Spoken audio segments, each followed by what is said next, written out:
Hello everyone and welcome back to Kanen Coffee. Here we have this beautiful Grand Dama Espresso machine. Now for this machine we are still testing the machine, but once we started removing the panels we noticed a lot of damage on the tabs of the panels itself.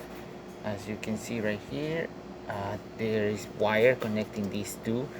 This one does no longer have this little tab that connects the entire case itself. The back of the panel, as you can see, is falling apart. The other side of the panel as well has wire right here and it's no longer staying. There's only one little tab keeping it together. The panel from the top of the machine as well, it's broken and it's no longer holding up this side, attaching it straight. So basically needs this panel and this panel as well. Probably not this one, but definitely this one and this one there, it will totally need it, as there's nothing really holding the machine together, just this wire.